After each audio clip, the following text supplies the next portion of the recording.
ಈಗಷ್ಟೇ ಲಾಂಚ್ ಆಗಿದೆ. ಸಾಂಗ್ ಇನ್ನು ಸ್ವಲ್ಪ ಹೊತ್ತಲ್ಲಿ ಲಾಂಚ್ ಆಗುತ್ತೆ. ಟೀಮ್ ಬಗ್ಗೆ, ನಿಮ್ಮ ಪಾತ್ರದ ಬಗ್ಗೆ. ಎಸ್ ಶ್ರೀ ಅವರೇ ಬನ್ನಿ ಪ್ಲೀಸ್ ಪ್ಲೀಸ್ ಪ್ಲೀಸ್ ಬನ್ನಿ. ಏನು ಮಾಡಲ್ಲ ಬನ್ನಿ. ಎಲ್ರಿಗೂ ಶುಭ ಸಂಜೆ.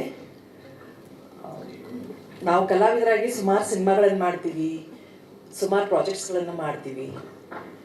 ಆದರೆ ನಾನು ಇದನ್ನು ಮಾಡಿ ಐ ಥಿಂಕ್ 2.5-3 ವರ್ಷ ಆಯಿತು. ಈ ಸಿನಿಮಾ ರಿಲೀಸ್ಗೋಸ್ಕರ ತುಂಬ ವರ್ಷದಿಂದ ಕಾಯ್ತಾ ಇದ್ದೀನಿ. ನಾನು ಯಾವತ್ತೂ ಇಲ್ಲಿವರೆಗೂ ಯಾವ ಪ್ರೊಡ್ಯೂಸರ್ಗಾಗಲಿ ಡೈರೆಕ್ಟರ್ಗಳಿಗಾಗಲಿ ಮೆಸೇಜ್ ಮಾಡಿ ಇದು ಯಾವಾಗ ಮಾಡ್ತೀರಾ ರಿಲೀಸ್ ಅಂತ ನಾನು ಇಲ್ಲಿವರೆಗೂ ಕೇಳಿಲ್ಲ. ಬಟ್ ಈ ಸಿನಿಮಾ ನನಗೆ ಅದು ಯಾಕೋ ತುಂಬ ಏನು ಹೇಳಬೇಕು, ಸಿನಿಮಾ ಬಗ್ಗೆ ನಾನು ಏನು ಹೇಳಬಾರ್ದಾದ್ರೂ ಹೇಳಬೇಕು. ಇದು ಅಂಥದ್ದೊಂದು ಈವೆಂಟ್ ಇದು. ನನಗೆ ಪಾತ್ರ ಪ್ಲಸ್ ಆ ರೆಟ್ರೋ ಕಥೆ ಏನಿದೆ, ಭಾಳ ನಮ್ಮ ಕನ್ನಡ ಸಿನಿಮಾದ ಹಳೆ ಸಿನಿಮಾಗಳ ಒಂದು ಸತ್ವ ಇರುವಂತಹ ಒಂದು ಸಿನಿಮಾ ಅಂತ ನಾನು ಹೇಳ್ಬೋದು. ನಾವು ಅನೇಕ ಕಾದಂಬರಿಗಳನ್ನು ಓದೋರು.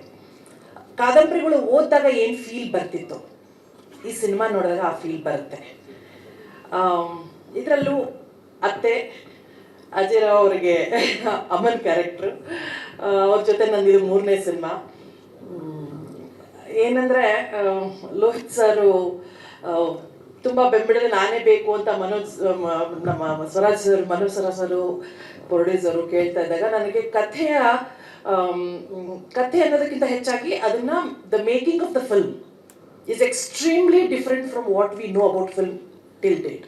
ಅಂದರೆ ಈಗ ಬರ್ತಾ ಇರೋ ಸಿನಿಮಾದ ಓಘ ಏನಿದೆ ಅಲ್ಲ, ಅದನ್ನು ಬಿಟ್ಟು ಹಟ್ಕೆ ಅಂತೀವಲ್ಲ, ಆ ಥರದ್ದು ಒಂದು ಕನ್ನಡ ಮಣ್ಣಿನ ಸೊಗಡು. ಅಂದರೆ ನೀವು ಸ್ವಲ್ಪ ಒಂದು 70s and 80s ಹೋದಾಗ ಆಗಿನ ಮೊಬೈಲ್ ಇಲ್ಲದೆ ಇರುವಂಥ ಕಾಲ, ಆಗಿನ ಜೀವನ ಹೇಗಿತ್ತು, ಆಗಿನ ಸಂಬಂಧಗಳು ಹೇಗಿದ್ವು, ಅದನ್ನು ಹೇಳುವಂಥ ಒಂದು ಕಥೆ ಸರಳ ಸುಬ್ಬರಾವ್.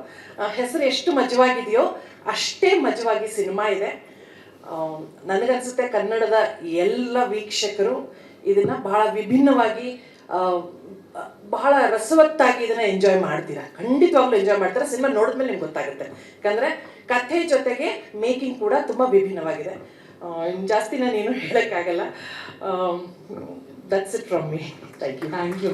ಸ್ವಾದಿಷ್ಟತೆಯ ಸ್ವಾದ, ತಾಜಾತನದ ಆಹ್ಲಾದ, ಉತ್ತಮ ಆರೋಗ್ಯ ಮತ್ತು ಹೆಚ್ಚಿನ ರೋಗ ನಿರೋಧಕ ಶಕ್ತಿಯ ವೃದ್ಧಿಗೆ ಈಗ ನಿಮಗೆ ಸಿಗುತ್ತಿದೆ ಉತ್ತಮ ಗುಣಮಟ್ಟದ ಪೌಷ್ಟಿಕಾಂಶ. Shri Vaidik millet health mix. ಇದು ಸಿರಿಧಾನ್ಯಗಳ ಸಂಪತ್ತು.